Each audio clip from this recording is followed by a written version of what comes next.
Hi, my name is Rihanna Caddick. You are listening to The 3-Gun Show with Dave Hartman.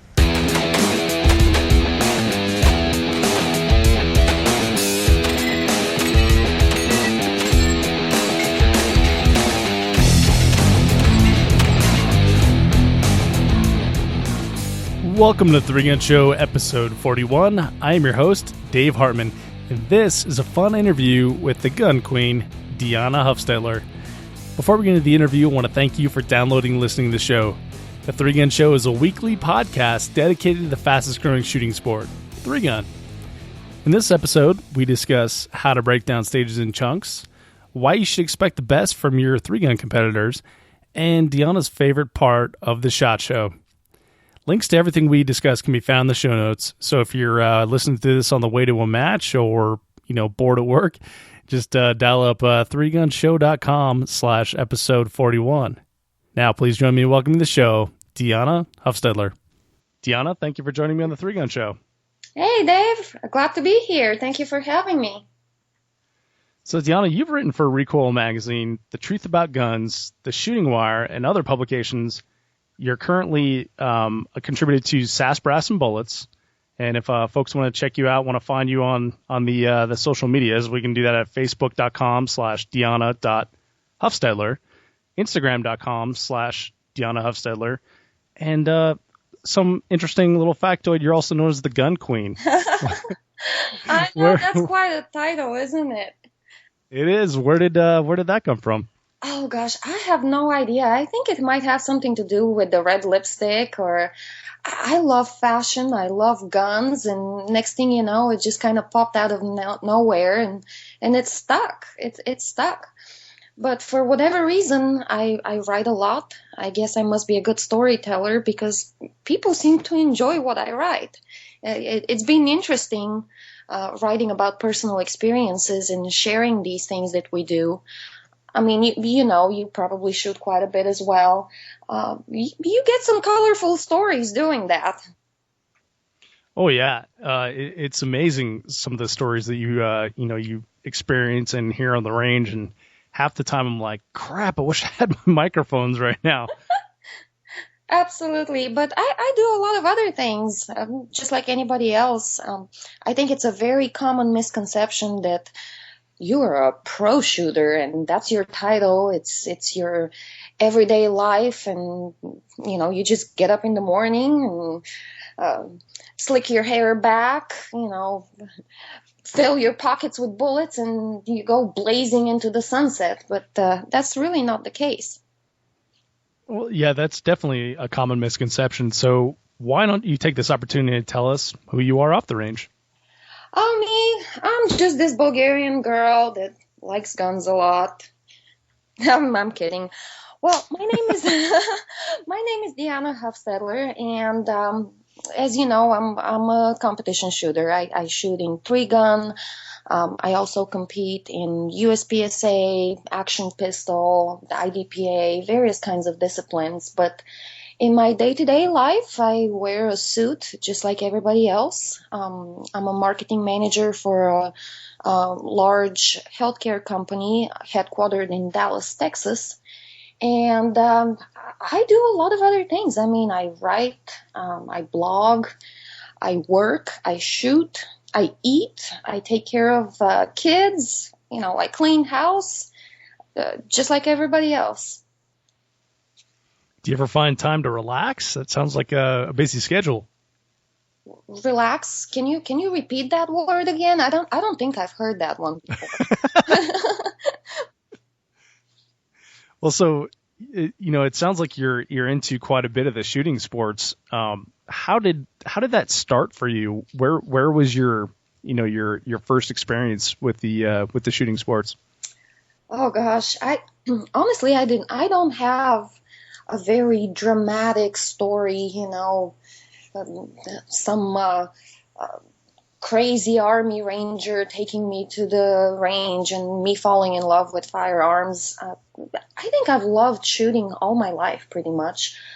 The first time I shot was before I actually moved to the United States. I grew up in Eastern Europe, and I'm extremely grateful for the rights that we have here in the U.S.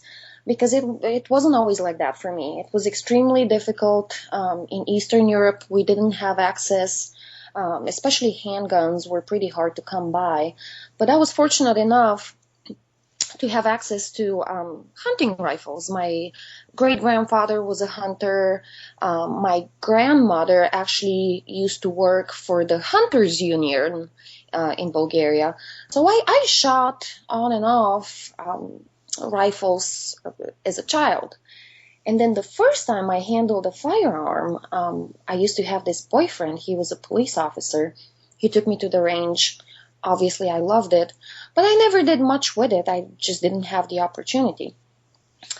Then when I was 18, I moved to the U.S. To pursue my formal education and got the opportunity to start shooting handguns a little bit more.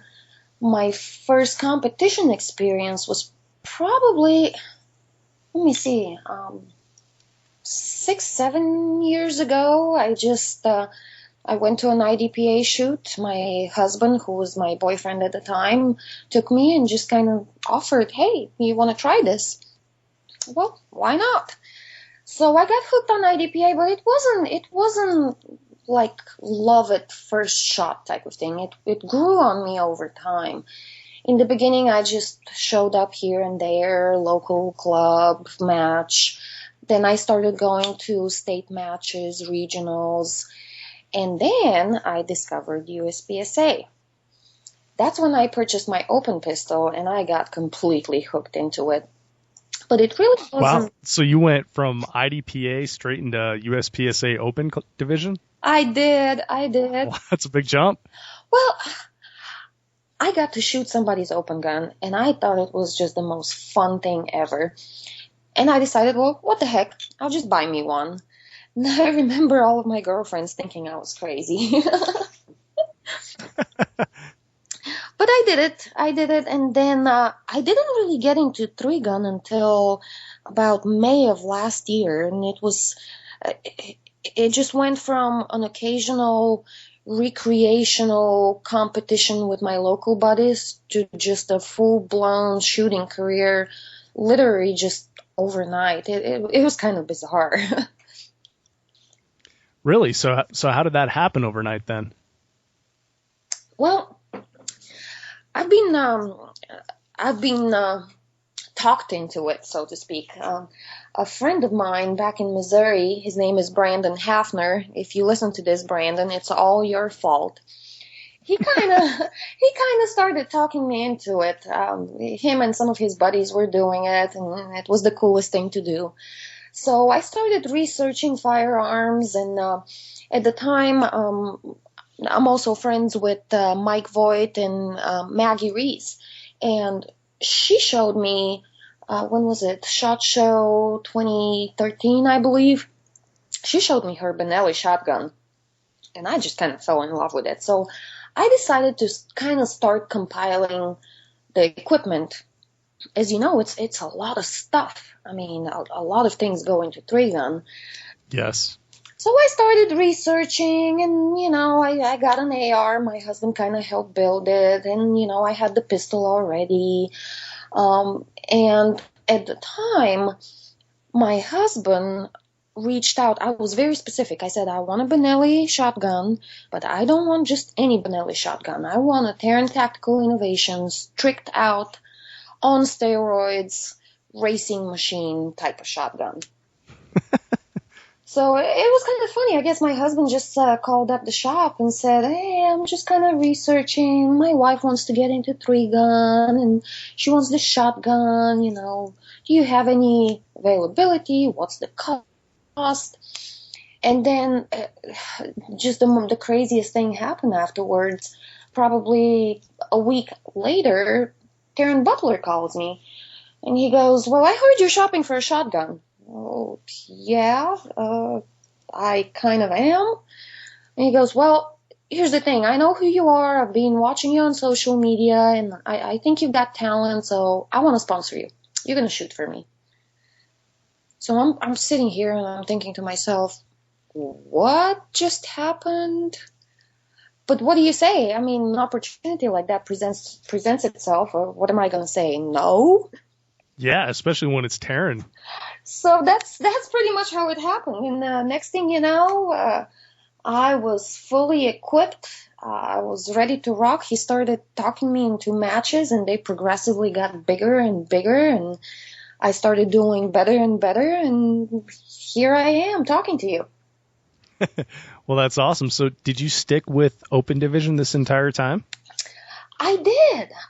It's a lot of fun, but here lately I just can't help myself thinking about trying out tactical optics next year. It's just, you do something for a long while and you start getting the hang of it, and then you start looking for the next challenge. I mean, it's kind of a natural progression. Sure. And yeah, and then going from like dots on all your firearms to one magnified optic on your rifle, and then deal with iron sights is going to be probably a good challenge, a good shift. Well, I'm up for it. And it's not, it's not like I don't ever shoot iron sights. I mean, like I said, I started in IDPA, and originally, actually, sometimes I shoot USPSA with iron sights as well.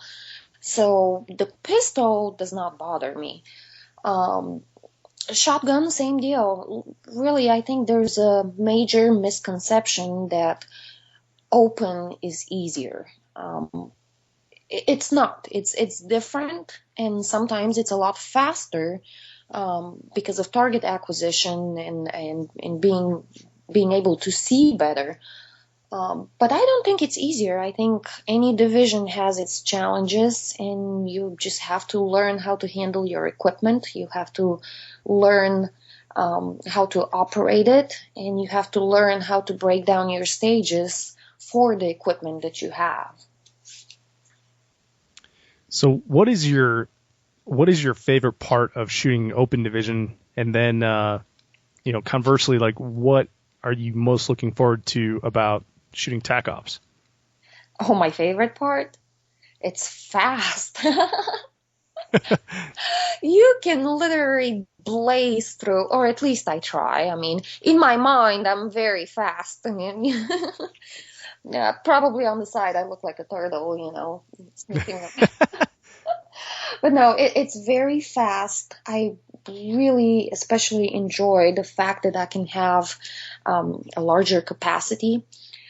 So for my shotgun, for example, I run a Benelli M2, like I've told you, tricked out by Terran Tactical. And I also have an extension tube. Mine is by Nordic Components, but basically I have 10 plus 2, so my tube holds 12 rounds.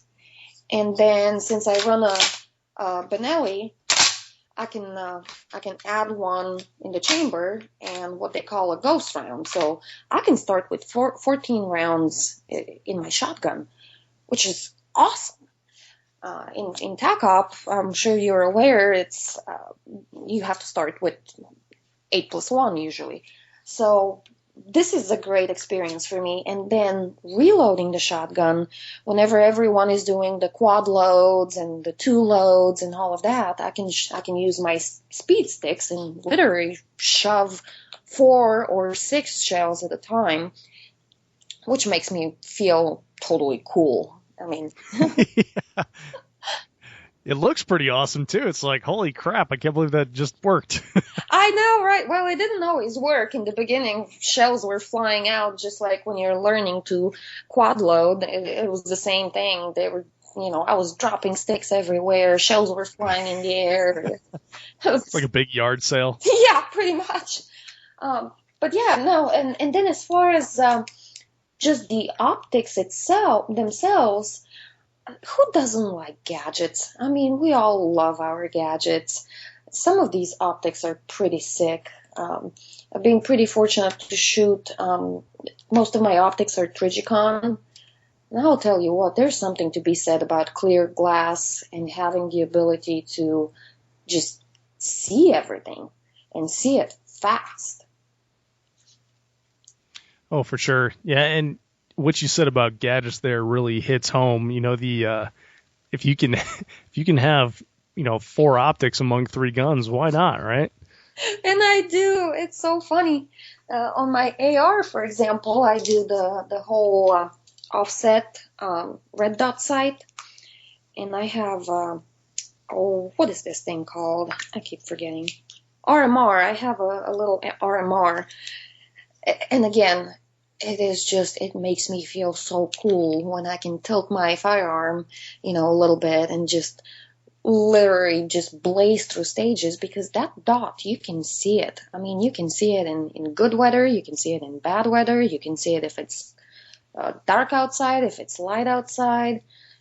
It's awesome. Now, do you have the same dot on all 3 guns? No. On my pistol, I run a Seymour. Okay. And then I run the RMR on the shotgun and the rifle. And then my center fire scope is an AccuPoint.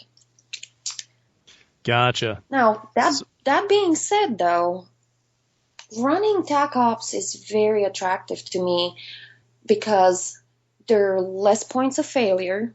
I mean, my red dot is not going to go out.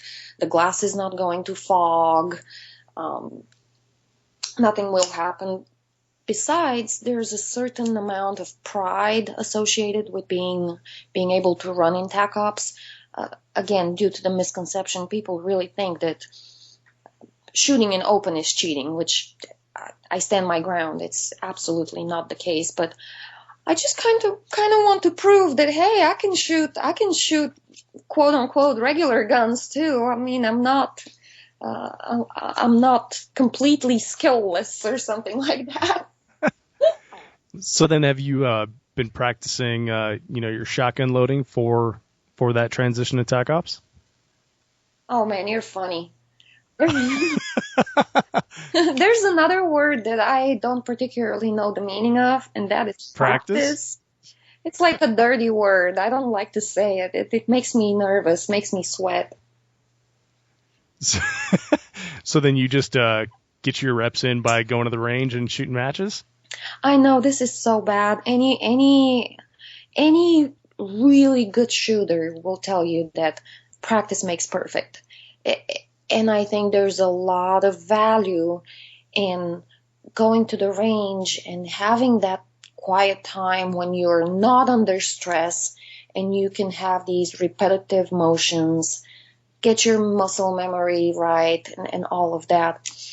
Unfortunately, the reality is that we're all busy. We don't have time. So for me, practice has really been the local matches. That's what I call practice. So yeah, that's my practice. But no, I have not yet started to do the shotgun. No, well, I take that back. I did practice at my home about a week ago. I was supposed to go and film a show called Hot Shots Ladies or Lady Hot Shots.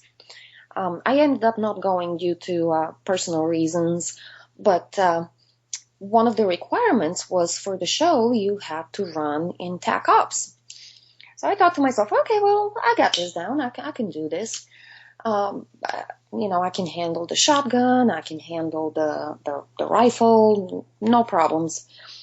The only problem I had was with the reloads.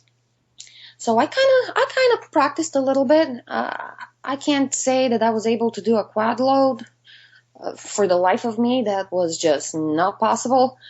But I can do the double loads. I think I can get these down. Yeah, the quad load takes quite a bit of work to master, and the load 2 not so much. It seems like that comes pretty quick for a lot of people. You know what? I tried the quad load only once. Like I said, I was just sitting in my living room. I watched a couple of videos. I called a couple of my girlfriends and asked them for advice. So I got the double loads pretty fast. Me doing a quad load was hilarious. I mean, there were shells flying in all sorts of directions. I I think I loaded my fingers in there more than I loaded shot shells. It was pitiful. I'm glad nobody was recording this. It could have been on the funniest home videos or something. So when you go to these matches, what do you think is like the key to stage breakdown from a perspective of like a open division? Well, number one, make sure Taryn Butler is around because he will tell you how to break it. Well, no. Get your own personal coach. That's awesome. No joke. I really have learned a lot from veterans in the sport. I'm extremely lucky to have him as a mentor, but other people as well, both male and female. It is really important to seek advice from those that have been doing it longer than you. And unlike other sports where everyone is just kind of keeping their little trade secret and, breaking down their game, and, that's really big in football and baseball and all of that. In three-gun, everyone is really willing to share and help you learn how to do a stage breakdown. I will say that is probably one of the most important skills if you want to be successful in three-gun. You could be the fastest shooter on the planet. If you don't have a good plan on how you're going to shoot the stage, where you're going to reload, where you're going to dump your guns, where you're going to pick up the next one, where you're going to transition, it doesn't matter how fast you are. But as far as breaking it down, again, I am not as experienced as some other shooters out there, but what I have learned personally for myself, the best way to approach a stage is to divide it into pieces. Sometimes that is natural because you start with one gun, you move on to the next one, then you move on to the third one. Sometimes it's not. Sometimes you have to alternate between guns and come back to the first one. Sometimes you have a stage that is, 30-something rounds of shotgun. So the best way to approach it is to break it down in groups of, typically I break it down to the point where I need to make a reload or I need to transition, and try to remember the order in which you're planning on shooting them. One big piece of advice, unless you're Jerry Michalak or Taryn Butler or Jesse Tischhauser or one of these guys, don't plan it down to the very last round. I always make sure that I have at least one extra round because, you're going to miss. You will miss something. And it's very common for people to get completely mixed up once they make a mistake. So that's my big advice. Well, yeah, that's a good point. And once that, buzzer goes off, like, half your brain power goes away, it seems, so that stage programming is very important. And they should probably give it a name like buck fever, maybe buzzer fever or something like that. So, dude, I have already given it a name. I call it buzzer phobia. Buzzer phobia. Yes. I like it. It messes, I think it's the frequency in the buzzer. It just kind of messes with brain waves or something and completely scrambles them. Yeah, for sure. And then you're just kind of running around hoping you remember your stage plan and trying to hit all the targets. It's hilarious. Everybody has had those moments. You have your plan down, you got it all covered, and then the moment the buzzer goes off, you start running like a maniac and just spraying and praying. It happens. Oh, which brings me to another piece of advice. I can't remember who told me that, but right before you start, if you can, and it's not allowed in all sports, some of them call it air gunning. If you can visualize yourself doing it and literally point at all targets, it really it's tremendously helpful. And I remember thinking back when I first started, I'd go walk the stage, kind of compile my plan, but I never really walked it and air gunned, if you will, if you would. I always thought it kind of looked goofy, and I kept wondering, well, why is Lena Michalak walking the stage 5 times and like pointing at stuff and pretending to shoot? I mean, can't you remember it? Well, truth is, you can, but if you actually imagine yourself doing it and you pretend like you're doing it, it seems to stick a little better. Oh, for sure. So when you do that, when you walk through an air gun, do you do it like at like a normal walking pace, and then do you pick it up to like an actual match pace, or do you find yourself somewhere in between? I'd say somewhere in between. It's not always easy to go actual match pace. For one, because it's hard to estimate, and then for two, there are other people walking the stage, so you end up, bumping into each other and all of that. But yeah, sometimes there's like a big traffic jam in a lot of places. I know we need a traffic regulator. But no, I usually walk it once in order to see where all the targets are and kind of compile my plan. Then I walk it a second time in kind of a slow pace to make sure I got my game plan right and I'm not making a mistake somewhere, and, decide where my reloads are.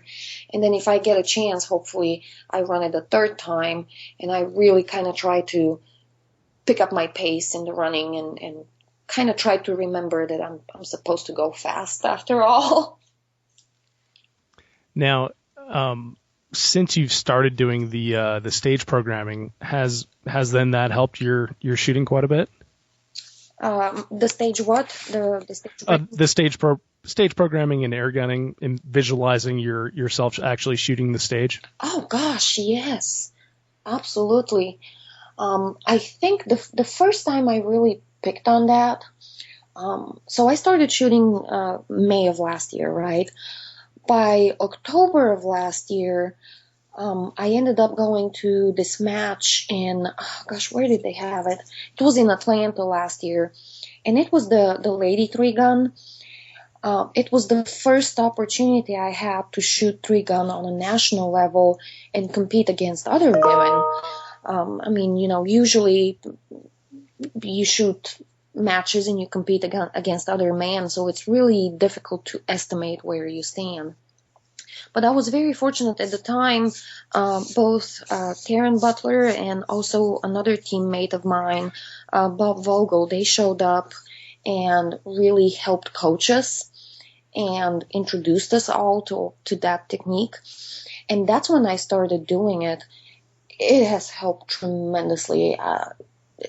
Also showing up in advance, if at all possible, which it's not always possible, but showing up the day before and walking the stages, I have found that this is extremely helpful, because then the next day when you're having the actual walkthrough and then the RO turns around and says, all right, you had your walkthrough, now you have 5 minutes. Then I can do that visualization and I can air gun and point and pretend like I know what I'm doing. Yeah, that's a... You were supposed to laugh! That's a very good point. Well, I was thinking about your point of, arriving the day before, and that's a very good point, that when you arrive the day before and you're able to walk those stages, it definitely gives you a leg up on competitors that don't do that. And so when you do have that 5 minutes, you're just reinforcing your program rather than trying to create a whole new one. Exactly. And then that makes you look like you know what you're doing. Well, there you go. See, now we're on the same page. So that Brownells Lady 3-gun that you shot last year, first match of its kind, was it odd being surrounded by that many ladies and not having guys there telling all the same jokes that you've heard 1,000 times? It was probably one of the most amazing experiences I have ever had. And there were guys there. We had a fantastic crew of ROs and volunteers that helped. So it wasn't, no dudes allowed. But it was definitely the first of its kind. For starters, like I said, it was the first match that I've shot on a national level. Number two, it was the first match that I got to compete against the ladies. But then number three, I was absolutely blown away by the solidarity and camaraderie and friendship that occurred. It was magical. And it was so funny because a lot of not all the men, but we had heard those little comments from men about how women are going to be catty and, they're going to be mean competitors. That was not my experience at all. It was, we all helped each other. We coached each other. I have made so many friends at that match. And also it was a great experience because I ended up walking away with the ladies, with the open division champion title, which really blew me away because I had just started shooting. And obviously the rifle that I won kind of helped as well. Yeah, no kidding. It's kind of nice. But I like the dudes too. Don't get me wrong. I shoot with guys more often than not. Now we're starting to see a lot more women enter into the sport. And I really hope that me and some of the other ladies have had a positive contribution towards that happening. But still, I love all my shooting buddies. I love shooting with guys. Well, we were talking briefly before the interview here that you've had the opportunity to encourage other people to get into the sport.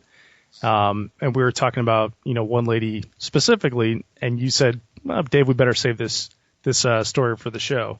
Now, is this a good time to bring that up and tell us about the... Oh, yeah. Well, I wouldn't say that I have particularly influenced them to start shooting, but I am constantly trying to talk people into doing bigger matches and trying new things. And but yeah, no, the story you're referring to is how I met my now teammate Corinne Mosher. So last year, the very first big match that I shot back in May of 2014 was the zombie 3-gun in Nebraska. Oh yeah, the Hornady pandemic, right? That's right, the Hornady pandemic. So last year I showed up. It was my first match. I went by myself. I was a little nervous. I had no idea what I was doing, and I'm sitting outside of the hotel. I was getting ready to go to the range, and I see this other girl, by herself, loading her guns in her car. And like a complete stalker, I mean, she probably thought I was the weirdest person on the planet. I just went over and like, hey, what's your name? I'm here to shoot this match. So are you? She just kind of gave me that look, and like, oh, well, hi, nice to meet you. See you at the range. So we kind of ran into each other later that same match. And then probably a few months later, maybe 3 or 4 months later, I was wanting to go to Tulsa for a 3-gun match. And my friend Dylan Easley told me, he said, oh, yeah, this girl I know, she's local here from Kansas City. Her name is Corinne. She's going, why don't you two connect to each other and maybe you can room and be friends and stuff. And I said, well, that sounds familiar, but I couldn't quite remember her.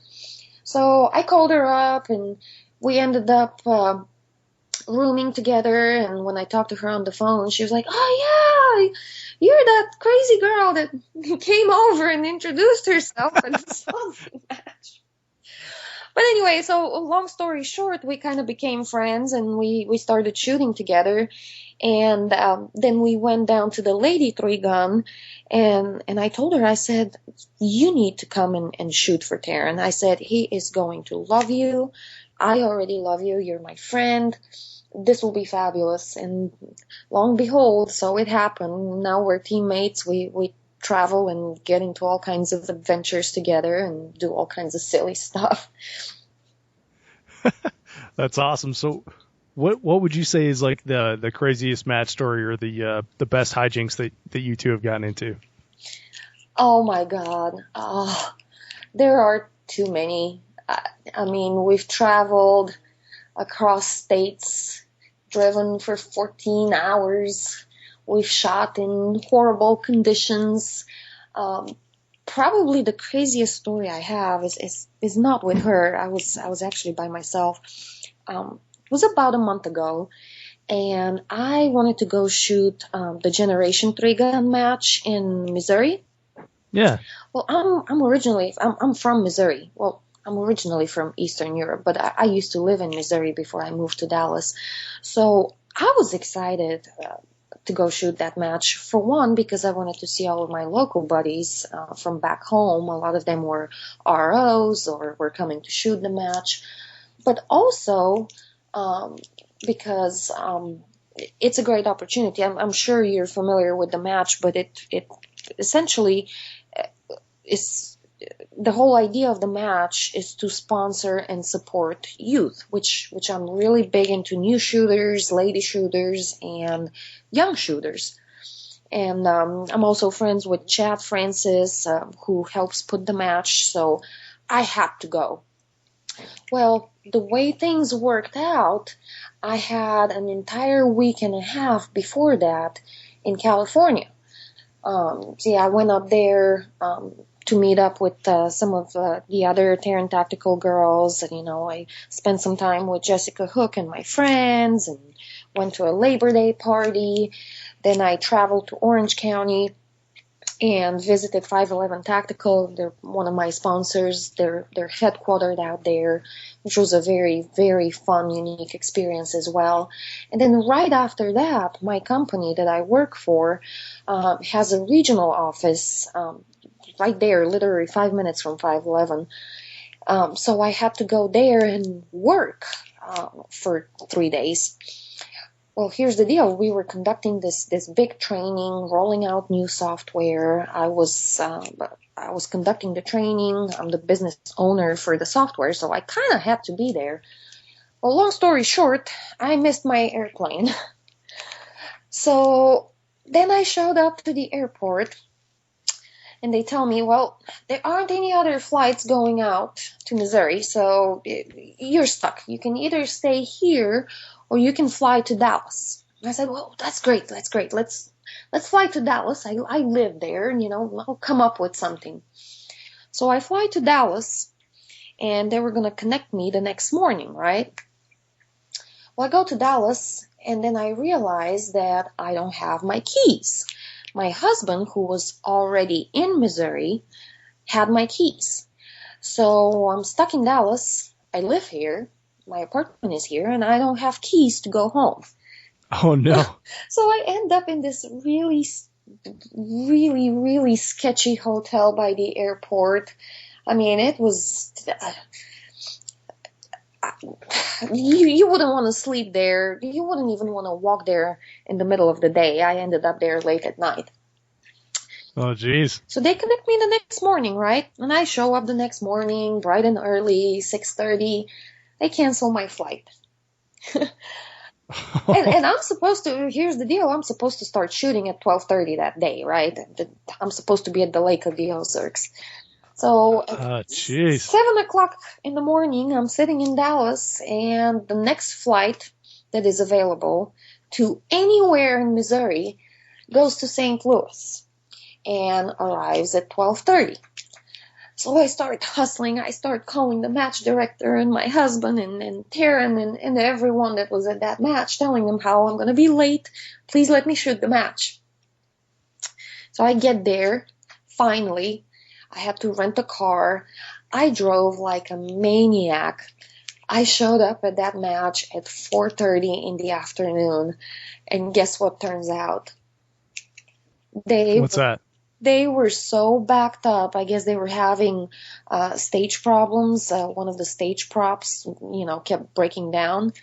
I ended up only missing on one stage, and they let me make it up, and I shot the whole thing. It was hilarious, but it was Oh, wow. such an After like a day and a half delay. well, and I almost didn't make it there. It was like everything just kept going wrong time and time again. But I made it. I made it there. That's great. Well, so how was the match? Oh, it was good. It was, well, that wasn't the end of it. Then I started shooting, and my red dot and my pistol went out. And sure enough, I didn't have a backup battery. And if you know those Seymours, they take this really weird battery. It's not like all the other ones. It has to be different. And usually there aren't too many people that shoot open, or even if they do, they might not necessarily run a Seymour. So same thing. I had to hop in the car. One of the match directors, oh my gosh, he saved me. He gave me his truck. He showed me where to go, told me where to go and buy a battery. So again, racing against time before the next stage, I drive up to the next town, buy a couple of batteries, come back. It was just one adventure after another. But the match itself was fantastic. It was a lot of fun. You know, I've always wondered about the battery thing. It seems like there should be like some sort of agreement amongst, you know, the big manufacturers to use the same battery. So if one goes down, we can all just trade each other. I know, right? I think we should sign a petition or something and send it out. So Deanna, what matches are you shooting this season? Oh, well, the season is kind of starting to wind down, to be completely honest with you. I think It's getting close. I know. Let me think.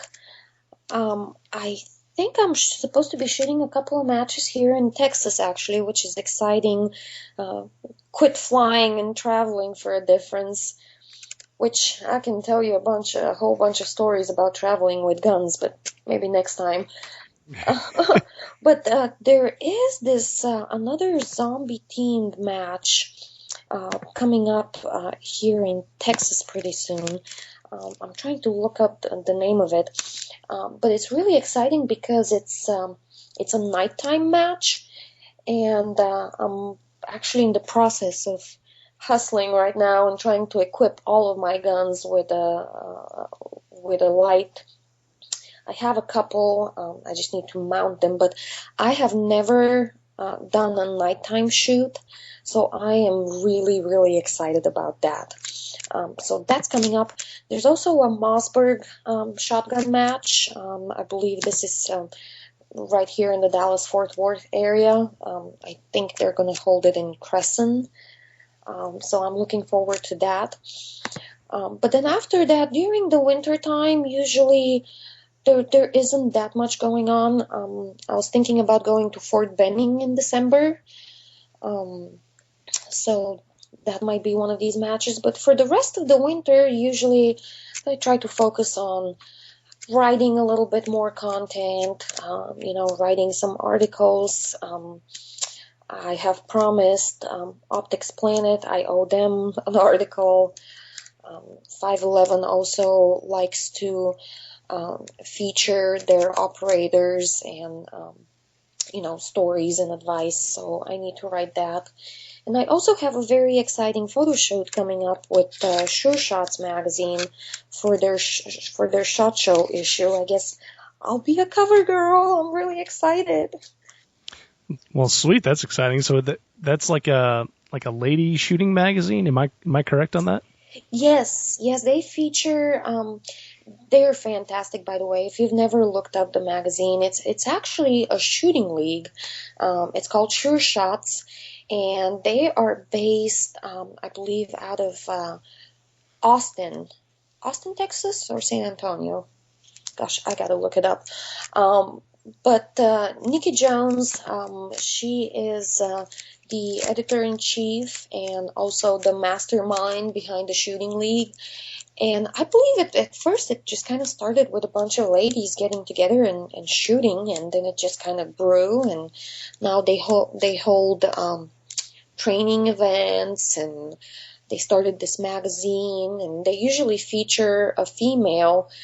I think, I'm not quite sure, but I think I'm the first competition shooter that is going to be the cover girl, or whatever you want to call it. Yeah, that's way cool. But it's a pretty cool publication. And then after that, off to SHOT Show. Are you going?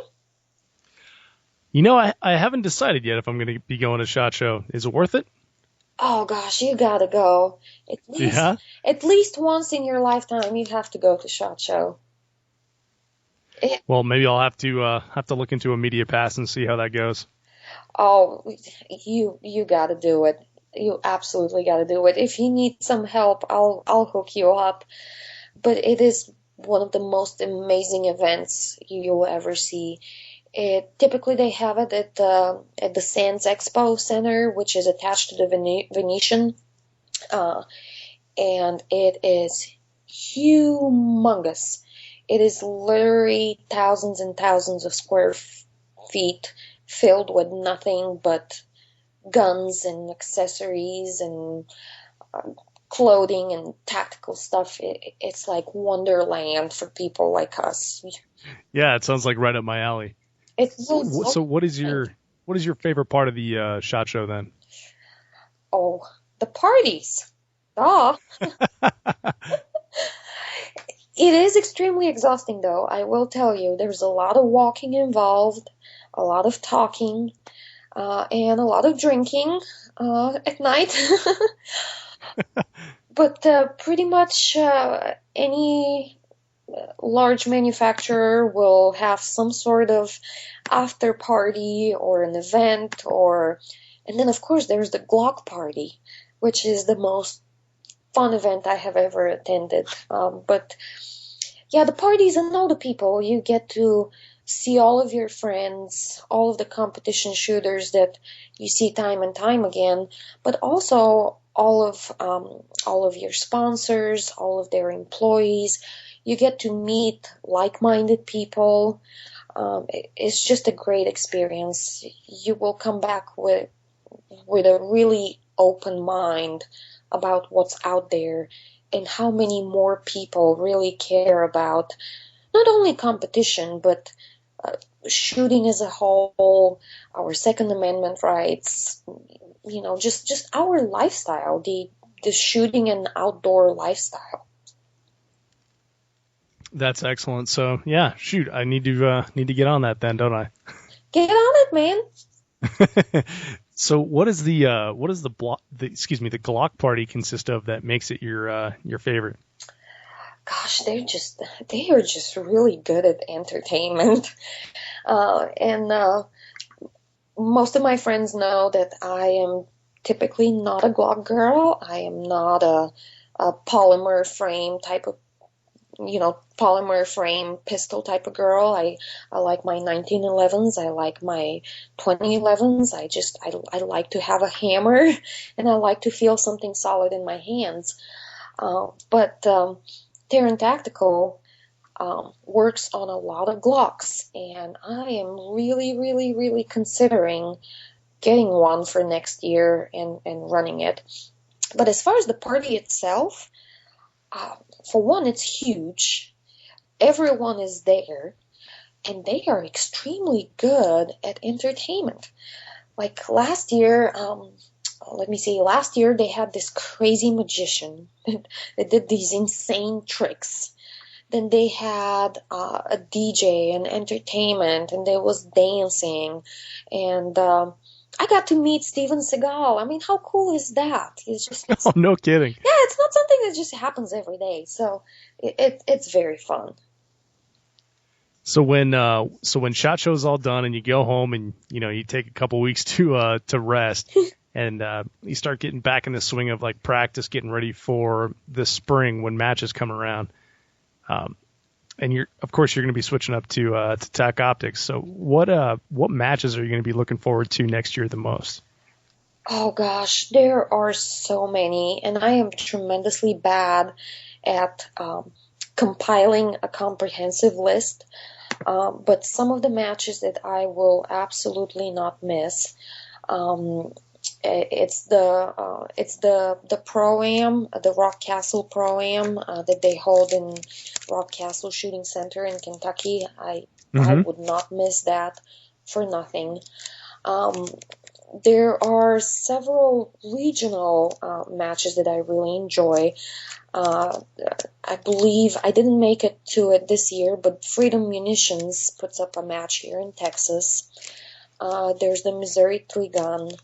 I will not miss Generation 3-gun again. I really hope to make it to the 3GCon World Shoot next year. I almost did it this year, but just didn't have enough of a advanced warning, so to speak. So I'm probably going to do that. There are several matches also in the Las Vegas area that I hope to hit next year. And of course, I also try to visit my friends on the West Coast and shoot with some of these folks as well. Yeah, and Taryn's been doing a like a rifle match series this year that'll probably carry on into next year as well. Oh, I've shot that a couple times. Oh yeah, how is that? I'll tell you what, for a club match, they're doing one heck of a good job. Hopefully part of it is because of his sponsorship, but the major part is really the volunteers. It's the people. It's everyone that pitches in to put this event together that makes it exciting. But yeah, I've been there twice so far for the club match, and it's been a very, very fun, rewarding experience. So Diana, where do you see yourself heading in the sport of 3-gun? Ha! I don't know. That's kind of a really big question. It's almost like, well, what's your 5-year plan? What's your 5-year 3-gun plan? Yeah. Have you put your financials into order? Have you purchased a lot in the cemetery? Life insurance. No, I'm joking. I am a take it as it comes type of girl. I have been very fortunate to get some opportunities and, learn from some of the best folks in the industry and, just grow as a shooter. And again, I said I might switch to TAC Ops. I didn't say I absolutely will. So don't hold me accountable on that one. Well, I said it the forceful way, so it would commit you to it, and then you'd feel guilty later if you didn't. Yeah, I see what you're doing. I see what you're doing. Well, obviously my goal is just like everybody else. I hope that next year I can do better than I did this year. I certainly want to improve my speed. I hope to start placing better. I'm doing pretty good in open, but like you so politely pointed out, I probably need to start looking into TAC Ops. And again, I just want to do better than I did the year before. I hope I can learn new tricks, meet new people, try out different things, and just become a better shooter. Well, that sounds like a great plan. So, Deanna, if you could leave the audience with just one thought or one piece of advice, what would it be? Oh, just do it. Or no, let me take that back. I actually am starting a new hashtag, and it's hashtag do it anyway. And I'll tell you why. So many times when you talk to new people, and that was myself about a year and a half ago, when you talk to people who want to get into shooting sports or are relatively new to it, there is so much doubt and fear and putting yourself down and thinking, well, I'm not good enough to do it. Well, I'm not ready to do that. Well, I'll just go practice. Competition, that's too hard. I think it's a common misconception that brave people are fearless. They're not. I mean, they're scared just like everybody else, but they choose to hashtag do it anyway. So that's my advice. Don't wait to have all of the gear. Don't wait to know everything. Don't wait to be perfect at the execution of every type of shooting.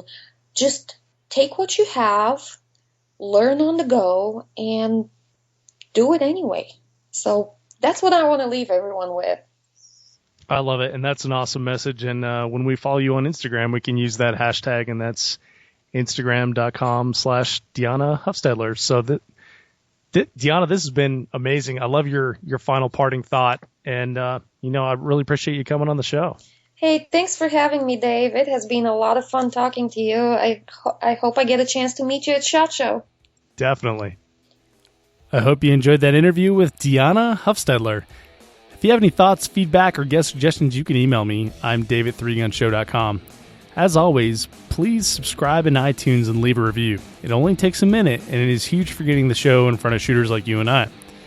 Just visit 3gunshow.com/iTunes. If you like the show and you want to show your support, you can do so by using our affiliate links when you shop at Brownells. Just go to 3gunshow.com/Brownells and shop like normal. We earn a small commission on what you buy at no additional cost to you, and it helps to cover the cost of hosting, email lists, Skype, and the like. Thank you so much for downloading, listening, and subscribing to the show. I'll catch you in the next episode.